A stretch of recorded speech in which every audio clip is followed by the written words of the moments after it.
हो सकता है आप मेरी वीडियोस नहीं देख पा रहे हो। इसकी वजह मेरी वीडियोस पर लगने वाला बैन है। इस सूरत में आप या तो वीपीएन इस्तेमाल कर सकते हैं या फिर अपना कंट्री चेंज करके कोई भी और कंट्री कर दें, तो आपको मेरा चैनल पेज और मेरी तमाम वीडियोस दिखाई देने लगेंगी।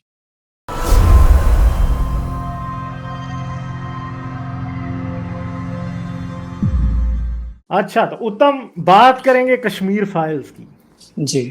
मैंने मूवी देखी, ठीक है, और मुझे इस बात का तो 100% अफसोस है कि कश्मीरी पंडितों के साथ जो हुआ वो अच्छा नहीं हुआ, ठीक है। जी और जी बिल्कुल। हम इस बात को मानते हैं कि कश्मीरी पंडितों के साथ जो हुआ वो बुरा हुआ, ठीक है। और जो टेररिस्ट पाकिस्तान के फंडित कुछ थे उधर, कुछ शायद लोकल्स भी होंगे, है थे, जी उन्होंने ये बहुत बुरा किया और कश्मीरी पंडित आज तक अपने मुल्क वापस नहीं जा जी सके। जी बिल्कुल, इसमें तो कोई डिनाई हम करते ही हाँ, नहीं। मगर इसके अलावा भी कुछ फैक्ट्स हैं जो कि आपने मुझसे उस दिन शेयर किए थे। वो क्या जी जी फैक्ट्स थे? जी, तो सबसे पहले मैं ये कहूँगा कि ये जो जैसे आपने कहा कि भाई कश्मीरी पंडितों का एक्सिटस हुआ था, वो बात सही है। लेकिन उस एक्सिटस में जो ये 1990s के समय में हुआ था, 2-3 बातें मतलब हम लोगों को एक चीज़ जाननी पड़ेगी, कि उस समय जो एक्सिटस हुआ था, उसमें ऐसा नहीं था कि जो कश्मीरी पंडित थे, उनको ही मतलब एक तरह से टारगेट किलिंग हुई। उनके अलावा जो प्रो इंडियन मुस्लिम्स थे, जो उनकी भी मतलब एक तरह से समझ लो उनकी भी हत्या हुई। और जो पहली पॉलिटिकल किलिंग हुई थी, वो तो समझ लो एक मुस्लिम की हुई थी, जो उस समय ऊँचे ओहदे के पोस्ट में थे। इवन आपके दूरदर्शन के हेड हो गए। तो ये जो आप ये लोग नैरेटिव जो चलता है कि भाई कश्मीरी पंडितों को ही मतलब एक तरह से उन्होंने टारगेट किया था, ऐसा नहीं था। ये जो पाकिस्तानी जो सपोर्टेड जो ये ऑर्गेनाइजेशन थी जेकेएलएफ, उसने सभी को टारगेट किया था और उसमें भारी मात्रा में जो मुस्लिम्स भी थे, जो प्रो इंडियन सेंटिमेंट्स रखते थे। हम्म। दूसरी बात ये है कि ये तो जो क्या इस फिल्म फ़िल्म में वो दिखाया नहीं जाना चाहिए था?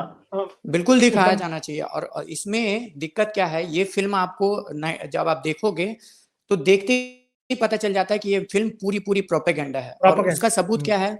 हाँ, उसका सबूत क्या है कि भई इसमें आप जो है उस समय के ना पॉलिटिकल कंडीशंस को दिखा रहे हो कि उस समय कौन गवर्नमेंट में था और गवर्नमेंट में था तो उसने रिस्पॉन्सिबिलिटी क्यों नहीं ली।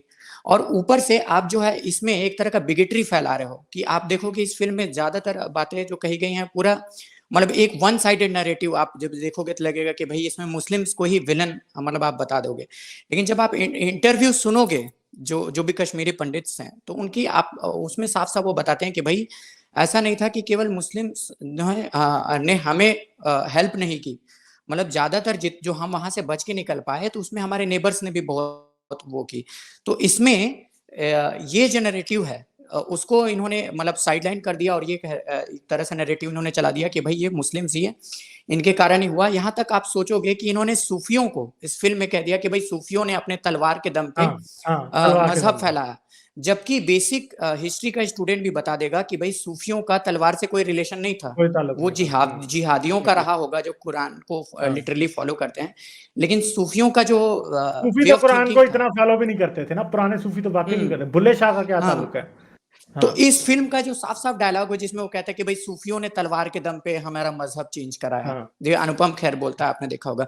दूसरी हाँ, चीज़ ये एग्ज़ैक्टली। फ़िल्म इतना प्रोपेगेंडा से ये है कि जिस यूनिवर्सिटी से मैं पढ़ा जेएनयू, तो इसको इन्होंने एएनयू बोल के ये कहा कि जेएनयू को, भई हाँ, जेएनयू की प्रोफेसर को इन्होंने हुँ, दिखा दिया कि उसकी टेररिस्ट के साथ उसकी उसका रिलेशनशिप या फिज़िकल शादी दिखा दी। रिलेशनशिप है। मतलब दिखा दें हाँ, आप, मतलब ये इतनी बड़ी स्टूपिड बात है कि आप कैसे ये बात दिखा सकते हैं? जो भी यूनिवर्सिटी प्रोफेसर थी उसका। फिर हुँ, फिर मार्क्सिज्म की तहरीक को कश्मीरी जिहाद से रिलेट कर दिया। मतलब कैन यू इमेजिन दैट कि मतलब आप मार्क्सिज्म की तहरीक को, मार्क्सिस्ट जो है वो हुँ, कश्मीरियों के राइट्स के लिए बात करते हैं जरूर, कहीं जगहों पे आप किसी को हुँ, उनसे इख्तलाफ भी हो सकता है, मगर उनको बिल्कुल। डायरेक्टली टेररिज्म से रिलेट कर देना ये तो सीधा सीधा प्रोपेगेंडा है। ये तो वही हिटलर तो वाला मैं कह रहा हूँ। प्रोपेगेंडा है, हिटलर वाला यही मैं कह प्रोपेगेंडा रहा है हूँ कि सारे कि दुश्मनों को एक ही लाइन में खड़ा कर दो, सबको आपस में कनेक्ट हुँ, कर दो, हुँ, झूठ हुँ। बोल। हाँ। ये इतना इस तरह से झूठ बोला कि भाई जेएनयू जो है दिल्ली के हार्टलैंड में है। इसका मतलब ये है कि वो टेररिस्ट की पहुँच दिल्ली तक थी। तो वो यदि इतने पावरफुल होते इनकी लॉजिक देखो कि इतने पावरफुल होते, तो हाँ। वो हाँ। कश्मीर में क्यों रहते? वो जेएनयू के प्रोफ़ेसर्स के थ्रू इस तरह के ये दिल्ली में ही अटैक करा लेते। तो इस तरह के इन्होंने मतलब ये आप देखोगे कि विवेक अग्निहोत्री इसका करियर भी आप देखोगे, तो इसकी फ़िल्में जो हैं उस तरह के जो राइट विंग प्रोपेगेंडा है, उससे भरी पड़ी है। हाँ। जैसे इसने बनाई थी एक film Buddha in a traffic jam. तो उसमें भी उस तरह से इन्होंने दिखाया कि जो ट्राइबल्स का यहाँ मसला है उसको इसने पूरा माविस से कंपेयर करके दिखा दिया। इसने ये इतना प्रोपेगेंडावादी है कि इसने नरेंद्र मोदी जो अभी करंट प्राइम मिनिस्टर है इंडिया का, उसके ऊपर बायोपिक बनाई है। हालांकि ये अलग बात है कि वो फिल्म चली नहीं और उसको उन्होंने रिलीज करने की कोशिश की जब 2019 का इलेक्शन हुआ, यानी कि जब सेकेंड टर्म मोदी जी को आना था उस समय उन्होंने रिलीज करने की कोशिश की। बाद में बहुत विरोध हुआ तो वो फिल्म जो है उस तरह से उस टाइम पे रिलीज नहीं हुई और बाद में रिलीज हुई तो सब पैसे भी नहीं कमा पाए। तो ये इसका जो क्रेडेंशियल है वो तो है। दूसरी बात मैं ये कहूंगा कि भाई एक फिल्म आप बनाते हो तो जो फिल्म को एक अप्रोच होता है वो होना चाहिए कि भाई आप जो है फिल्म को कहानी को दिखाओ कि आप उसमें एक नफरत का एंगल ना हो। जैसे अब यहूदी यहूदी का जो नरसंहार हुआ, जो ज्यूस की जो किलिंग हुई, होलोकॉस्ट लेकिन पे आप बहुत फिल्में बनी हैं मगर वो जर्मन के खिलाफ नफरत को प्रोपेगेट नहीं करती, ये बात नहीं करती। मैं यही कहूंगा कि इस कश्मीरी एग्जिटिस पे एक और फिल्म बनी थी 2 साल पहले, शिकारा। हाँ, तो शिकारा उसकी मैंने आप अभी देखी नहीं है, पर शिकारा मेरी शॉर्ट लिस्ट में है। मेरे ख्याल है मैं इस वीक में उसको देख लूंगा, शिकारा को। जी जी जी जी। हाँ, तो उसमें जो डायरेक्टर है विदु विनोद चोपड़ा, जिसने ये सारी फिल्में प्रोड्यूस भी की हैं, 1942 लव स्टोरी, उसके अलावा जो पीके है, जो हमारा पीके और थ्री इडियट्स, मतलब राजकुमार हिरानी की जितनी भी फिल्में हैं उनके प्रोड्यूस किए। तो वो भी कश्मीरी पंडित था। और उसकी जब ये उसने अपनी पहली फिल्म बनाई थी परिंदा, जिसके उस समय उसकी जो माँ जो है उसको देखने आई थी तो उसका घर जो है जला दिया गया था। तो लेकिन आप फिल्म देखोगे तो उसमें वो हेट्रेड जो है आपको नजर नहीं आएगा, ठीक है, बिटरनेस। और हम जो है ये बात कहने के अलावा वही जो कि शुरू में कह चुके हैं कि भाई कश्मीरी पंडितों को निकाला गया, वो बात है। लेकिन ये चीज भी हमें जानने की जरूरत है कि उस समय सरकार किसकी थी। उस समय सरकार थी बीजेपी की, वीपी सिंह की सरकार थी जिसको सपोर्ट कर रही थी बीजेपी। और उसके अलावा जो वहां पर प्रेसिडेंट्स रूल था, और उस प्रेसिडेंट्स रूल में बीजेपी का आदमी बैठा हुआ था, जगमोहन। तो इनकी ये प्लानिंग थी कि भाई हम जो है आरएसएस वालों की, कि हम कश्मीरी पंडितों को निकालते हैं यहाँ से और उसके बाद आर्मी के थ्रू हम हार्शली डील करेंगे। और इसी का रिजल्ट ये था कि 1992 के बाद ये जो जिहादी एलिमेंट्स है और इनके बीच जो क्लैशेस है वो बहुत ज्यादा हुई, और इसके कारण फिर बाद में इंडिया पे वो भी लगता है और कि ह्यूमन राइट्स वायलेशन के। और बिल्कुल मैं ये कहूंगा कि इंडिया के आर्मी ने किया भी होगा ह्यूमन राइट्स वायलेशन, क्योंकि ये है कि हम जहां जहां पर आर्मी एम्प्लॉय करते हैं ये आप डिनाई नहीं कर सकते कि वहाँ ह्यूमन राइट्स वायलेशन नहीं हुई होंगे, हुई होंगी इंडिया की तरफ से भी, और हुई है। उस तरह के रिपोर्ट्स आए। तो वो चीज है कि ये इन्होंने पहले अपने खुद के सपोर्टर से इनको एग्जिट करवाया कि 1990 के दौरान में जो बीजेपी की सरकार थी। लेकिन इस फिल्म में आपको दिखेगा ही नहीं कि उस समय बीजेपी की गवर्नमेंट थी और उन्होंने कुछ किया नहीं। हाँ, ये तो नहीं है। मुझे पूरी मूवी से ये ऐसे ही लगता रहा कि कांग्रेस की गवर्नमेंट थी, मुझे ऐसे लगा है, क्योंकि मैं नहीं जानता इंडिया के जी जी जी इंटरनल जी पॉलिटिक्स। बिल्कुल, ये इस तरह से इन्होंने मगर दिखाया कि कांग्रेस की गवर्नमेंट थी, जबकि कांग्रेस की गवर्नमेंट 1989 में खत्म हो चुकी थी। और ये जो है प्रॉब्लम शुरू हुई 19 जनवरी 1990 से। तो ऑब्वियस सी बात है कांग्रेस का रूल तो 1 साल पहले से ही खत्म हो गया था। तो लेकिन फिर भी इनको चूंकि प्रोपेगेंडा फीड करना था। दूसरी बात मैं ये बोलूंगा कि इस फिल्म को इन्होंने टैक्स फ्री किया है हर जगह। टैक्स फ्री तो किया, चलो समझ में आता है कि आपने एंटरटेनमेंट टैक्स, इन्होंने छुट्टियां दी हैं। मतलब आप कैन यू बिलीव कि इन्होंने स्टाफ को छुट्टी दी है कि जाओ आधे दिन की छुट्टी देके कि भाई जाओ ये फिल्म देख के आओ। हाँ, हाँ, तो ये आपका क्या मतलब दर्शाता है कि आप जो है इस फिल्म को as a tool of propaganda, जिस तरह जर्मनी में हिटलर यूज करता था, कि हिटलर भी तो इसी तरह की फिल्में बनवाता था ना हाँ, हाँ। 1933-34 में। तो उसी तरह का ये मतलब कर रहे हैं कि भाई आप लो हमने फिल्म बना दिया। और ये तो देखिए कि हम इंडिया का प्राइम मिनिस्टर कह रहा है कि भाई इंडिया कश्मीरी फाइल्स के बारे में लोग इतना विरोध कर रहे हैं तो इनको एक फिल्म बनानी चाहिए। तो मैं ये कहूंगा कि जो फिल्में बनाई हैं ये मोदी जी ने खुद बैन की है। जैसे गुजरात के किलिंग के ऊपर एक फिल्म बनी थी परजाइयां, तो उसका इन्होंने गुजरात में चलने ही नहीं दिया क्योंकि उस समय मोदी जी चीफ मिनिस्टर थे। तो एक तरफ तो ये उस तरह की बात करेंगे कि भाई फ्रीडम ऑफ एक्सप्रेशन, लेकिन जब उनके खिलाफ कोई फिल्म बनती है तो वो बैन कर देते हैं। आपको याद होगा कि इवन रंग दे बसंती जो फिल्म थी, अब पता नहीं वो आपने बैन देखी हुई होगी थी। कि हाँ, वो भी देखिए गुजरात देखिए, में इन्होंने बहुत बैन। जबरदस्त मूवी है, बहुत जबरदस्त मूवी हाँ, है। आमिर खान की। हाँ, मैं तो हाँ, ये कहता हूँ कि इंडिया में जितने भी तीनों खान हैं उनमें सबसे सेंसेबल है आमिर खान, लेकिन इन्होंने ये जो हिंदुत्व की पॉलिटिक्स है उसके चक्कर में उसका पूरा मतलब जो फ्री थिंकिंग है, जो पब्लिक डोमेन में बोलता था वो बोलना बंद कर दिया 2015 के बाद से। जब से उसको ये उसने कह दिया था कि भाई इंडिया में टॉलरेंस खत्म होता जा रहा है, इंटॉलरेंट बढ़ रहा है। तो इन्होंने उनको इस तरह से ट्रीट किया कि भाई ये एंटी नेशनल है, ये इंडिया में रह के इंडिया की बुराई कर रहा है, इंडिया में कह रहा है टॉलरेंस नहीं है। उसके बाद से वो बेचारा बोलना ही छोड़ दिया आमिर खान। नहीं तो आप उसकी फिल्मोग्राफी देखोगे आमिर खान की, चाहे थ्री इडियट्स, रंग दे बसंती, बहुत अच्छी या फिल्मोग्राफी। हाँ पीके पीके देख हो लो, गया, पीके देख फना लो, हो गया, लगान देख लो, लगान देख लो, लगान है, बहुत आला लगान मूवीज तो है सारी। ऑस्कर में गई थी।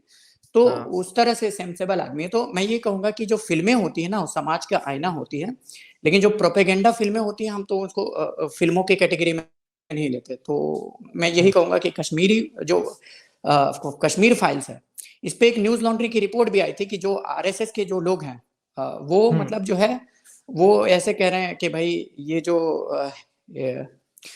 हर एक हिंदू भाइयों को ये फिल्में दिखानी चाहिए, ताकि हम्म। उनको लव जिहाद से बचाया जा सके, क्योंकि वो जो उनका अपना नैरेटिव फीड करना होता है तो वो जो है वो करते हैं। तो यही है, आप इसमें ऐड करना चाहें तो। मेरा आपसे बस एक क्वेश्चन है, उत्तम। हम्म। आप क्या समझते हैं कि इस फिल्म की वजह से कश्मीरी पंडित्स का कोई फायदा होगा? जी नहीं, नहीं, मुझे नहीं लगता कोई फ़ायदा होगा, क्योंकि फ़ायदा होना होता, मैं यही कहूँगा कि यदि ये इतना बड़ा इश्यू था, और बिल्कुल इश्यू है, कश्मीरी पंडितों का एग्ज़िट हुआ है, लेकिन आप इतने साल से कर क्या रहे थे? ये 2014 से इनकी गवर्नमेंट है। मैं तो यही कहता हूँ कि भई उन्होंने, चलो ये आरोप लगाते हैं कि कांग्रेस ने 70 साल में काम नहीं किया। आप यहाँ 7 साल से हैं, आपने क्या काम किया है? आपने कहा था कि 7 भई साल तो थोड़े नहीं होते। कश्मीरी पंडितों को वहां पर वापस वैली में बसाएंगे। आपने वो काम किया नहीं। उल्टा जो आर्टिकल 370 है उसको हटा के, और उसके बाद 2 साल से इन्होंने लॉकडाउन लगा दिया। एक तरह से जो इंडिया में लॉकडाउन लगा था उससे नहीं, पहले थ्री कश्मीर में। वैसे उत्तम, मुझे ना 370 से कोई प्रॉब्लम नहीं है, हटा दें 370, अच्छा, बल्कि कश्मीर का इशू खत्म ही कर दें, इसकी जरूरत ही नहीं नहीं नहीं, है। तो आर्टिकल 370 के जितने भी पोर्शंस थे, दिक्कत क्या है ना, वो ऑलरेडी डाइल्यूट हो ही चुके थे। तो आर्टिकल हम्म, 370 समझ लो एक तरह से ऐसा कानून था जिसकी कोई वैलिडिटी नहीं थी। बस वो एक अच्छा। इमोशन ही था कि भाई हम्म। कश्मीरियों के लिए। बाकी उसके जितने भी अमेंडमेंट्स थे वो इतने डाइल्यूट मगर कर एक दिए थे चीज कि को आर्टिकल उत्तम, फिर 370। आप मुझे ये चीज एक्सप्लेन करें, जो हम्म। कश्मीरी पंडित एज ए रेफ्यूजी रह रहे थे इंडिया में, क्या हम्म। 380 खत्म होने 370 खत्म होने से अब वो इंडियन सिटीजन नहीं कंसिडर होते? नहीं उनके लिए तो इंडियन से आसानी हुई ना इसमें। नहीं नहीं, इंडियन सिटीजन तो वो पहले भी थे ना, जो रिफ्यूजी यहाँ पर रह रहे थे, कश्मीरी पंडित जो अच्छा, वो है। पहले ही रेफ्यूज पहले सिटीजन थे, कंसिडर? पहले ही इंडियन सिटीजन है, उसको उनको 370 गवर्नमेंट से जॉब तो। मिल सकती है? हाँ हाँ, वो तो मिल सकती है। अच्छा। देखो आर्टिकल 370 का ये था कि मैं तो चाहता हूँ कि 370 हट जाए। आपका जो ओपिनियन है वो मैं भी उसको एक्सेप्ट करता हूँ, पर इन्होंने हटाया अनकॉन्स्टिट्यूशनली। इन्होंने क्या किया, अच्छा। जो जम्मू कश्मीर में जो गवर्नमेंट थी उसको हटा दिया, और उसके हम्म, बाद उसमें प्रेसिडेंट रूल लागू करके इन्होंने हम्म। प्रेसिडेंट से एक पास करा अच्छा, के, और इन्होंने उसको असेंबली से नहीं पास कराया, इन्होंने प्रेसिडेंशियल प्रेसिडेंट ऑर्डर से के पास, थ्रू पास कराया? हाँ प्रेसिडेंट से पास कराया, फिर उसके अच्छा। बाद हाँ। लोकसभा और राज्यसभा जो इंडिया की पार्लियामेंट है, मेन पार्लियामेंट, उससे पास करा के इन्होंने जो जम्मू कश्मीर एक स्टेट था उसको यूनियन टेरिटरी डिक्लेयर कर दिया कि भाई ठीक है, एक स्टेट था, अभी हम इसको यूनियन टेरिटरी डिक्लेयर करते हैं, यानी कि ये दिल्ली गवर्नमेंट के अंडर आ जाएगा। और उसके अच्छा। बाद तो मैं कहता हूं कि देखो, मैं ये भी कहूंगा कि चलो 370 हटाना था, आपने ठीक किया, हटा दिया। लेकिन उसके बाद इन्होंने क्या किया कि 4G सारी सर्विसेज बंद कर दी, इंटरनेट डाउन कर दिया। हाँ, हाँ, मतलब हाँ, जो इंडिया में जो लॉकडाउन आपने देखा था उससे पहले ये लोग लॉकडाउन लगा दिए थे। जितने भी प्रोटेस्ट थे हाँ, कर्टेल किए, जितने भी पॉलिटिकल लीडर्स थे उनको हाउस अरेस्ट कर दिया। मैं ये कहता हूं हाँ, कि आपको इतना ही कॉन्फिडेंस था कि भाई 370 हटाना चाहिए, मैं तो कहता हूं चलो ठीक है, आपने इंडिया को पार्ट बनाना था, हटा दिया, ठीक किया। लेकिन आपको एंटी डेमोक्रेट, चूंकि आप डेमोक्रेसी में रह रहे हो, तो आपको एंटी डेमोक्रेटिक काम नहीं करना चाहिए कि भाई आप लीडर्स को हाउस अरेस्ट कर दिए, 4G सर्विसेज आपने बंद कर दिया, इंटरनेट सेवाएं बंद कर दी। आप प्रोटेस्ट हो रहे हैं, आप उसको झेलो, आप लोगों को समझाओ। हम्म।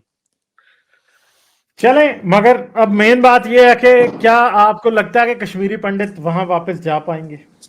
मैं ये कहूंगा, चूंकि ये जो गवर्नमेंट है इतना मतलब हर टाइम इनकी, क्योंकि इसका पॉलिटिक्स, ये जो बोलते हैं ना, रिकनसाइल करने वाला नहीं है, ये जो गवर्नमेंट के जो पॉलिटिक्स है।